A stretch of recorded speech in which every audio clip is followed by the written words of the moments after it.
Rumah orang tua adalah rumah anak, tapi rumah anak bukanlah rumah orang tua. Taunya kalian, kenapa kebanyakan orang tua tidak betah lama-lama tinggal di rumah anaknya? Dia lebih memilih hidup sendiri, tinggal sendiri, di rumahnya di kampung, daripada harus tinggal di rumah anaknya. Kenapa begitu ya?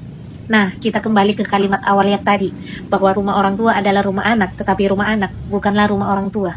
Begini penjelasan sederhananya, ketika orang tua datang ke rumah anaknya, dia itu hanya seorang tamu di sana, dilayani, dan dia tidak bisa sesuka hatinya mau ngapain di rumah anaknya. Mau makan tinggal makan, mau tidur tinggal tidur, mau minum tinggal minum, mau ngapain nggak bisa.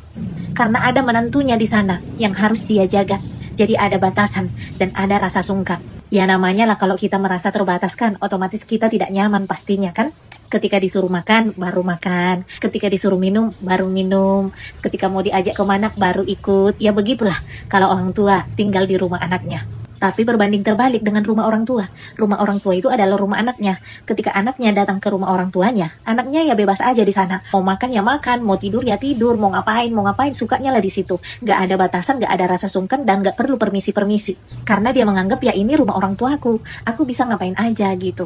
Nah, satu lagi nih, misalkan anaknya punya rumah dan harta. Ketika anaknya ini nanti meninggal, orang tuanya tidak punya hak sedikit pun atas harta dan rumah anaknya.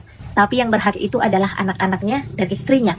Tetapi jika orang tua meninggal, punya rumah, punya harta, yang berhak atas harta dan rumah itu adalah anak-anaknya. Mereka bebas membagi-bagikannya. Jadi pelajaran apa yang bisa kita ambil dari penjelasan ini? Pelajaran yang bisa kita petik dari hal ini adalah kita harus benar-benar memahami bahwa ketika kita tua nanti, yang benar-benar bisa kita andalkan bukan anak-anak kita, bukan saudara kita, tetapi diri kita sendiri dan uang kita sendiri. Ketika kita muda, kita bekerja keras untuk anak-anak. Tetapi ketika anak-anak kita sudah menjadi orang tua, mereka bekerja keras bukan untuk kita lagi, tapi untuk anak-anak mereka. Inilah pentingnya buat kita para orang tua nanti. Ketika kita masih muda, kita bekerja keras mengumpulkan kekuatan demi anak-anak kita. Tetapi jangan sampai melupakan diri sendiri. Karena nggak semua orang tua itu bernasib baik.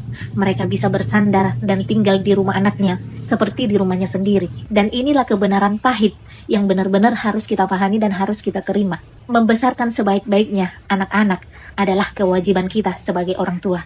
Tapi bersandar kepada anak-anak di masa tua adalah kesalahan besar. Jadi selagi bisa, selagi muda, investasikan sedikit penghasilanmu untuk dirimu sendiri nantinya di masa tua. Dan jangan lupa, sayangi dirimu sendiri. Memberikan kepada anak-anak itu bisa dan baik.